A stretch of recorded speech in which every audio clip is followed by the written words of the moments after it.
Okay, you ready? Okay.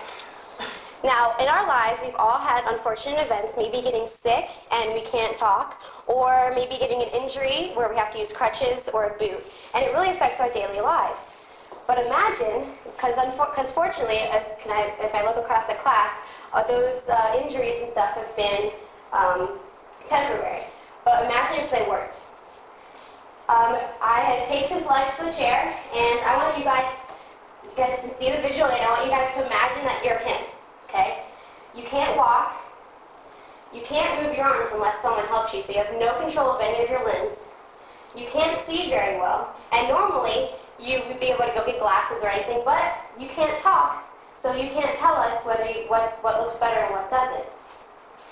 And to top it all off, your brain functions at a developmental level of a 3-month-old.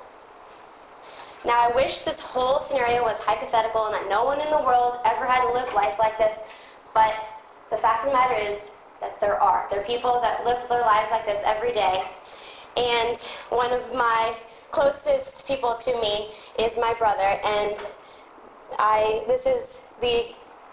this demonstration is exactly how he is. His brain developmentally is a 3-month-old, but he is 20 years old.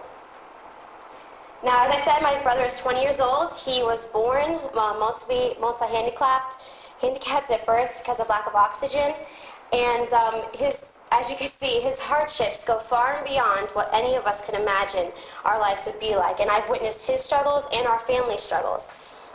And according to the census report in 2005, 54 million people in the United States are physically and mentally handicapped. Now, that census includes from all the way from mild to severe cases. So not 54 million people are like Brett, but regardless of the range, they all face daily obstacles. Now, I'm not here to talk about how hard people's lives are with disabilities. I'm here to talk to you about a major problem with these people's lives and the school system. Now, my mom told me a story just a few days ago. Her name is Campbell, and she obviously gave birth to someone who is disabled. And she was telling me a story about my brother's first day at kindergarten in 1995. Granted, it was a long time ago, but yet today is the same struggles occur with people with disabilities. He went to school, and he was taken out of the classroom for math, spelling, learning their ABCs, stuff like that. That made sense to me. He can't participate in adding and subtracting or spelling or speaking, but then he was taken out for circle time and story time and music time and singing time, things that he could sit and enjoy and participate in. Why was he being taken out during activities that he could be a part of? So ever since that day, my mom has spent her entire life fighting for him to be included in the normal school system. The Center for Disease Control's Don Lawler stated in 2000 that disability is not an outcome, it's an input. Disability is a demographic variable just like age or sex or socioeconomic status or racial ethnicity, and it needs to be treated that way, as opposed to a negative health outcome. Now, the school systems today place everyone like Brett in a room together with adults. Can you imagine a classroom just like this full of 10 Bretts?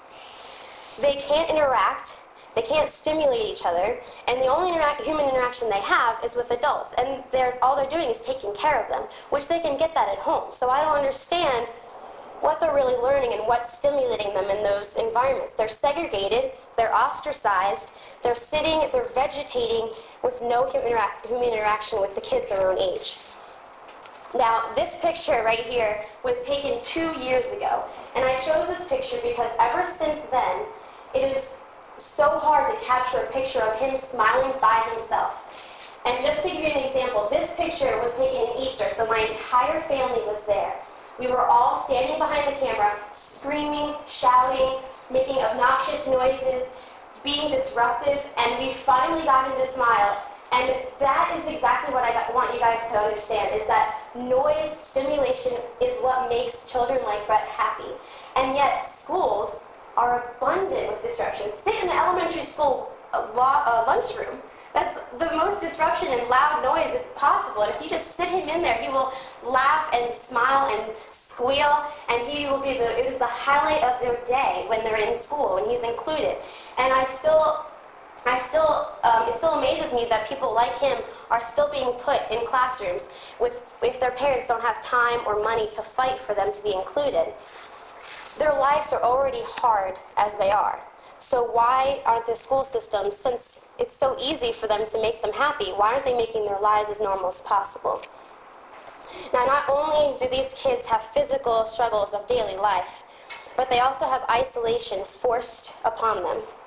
They are automatically excluded from normal social interaction. And a quote from my mom, which I've taken to heart, is that they can't interact with their environment, so their environment needs to interact with them.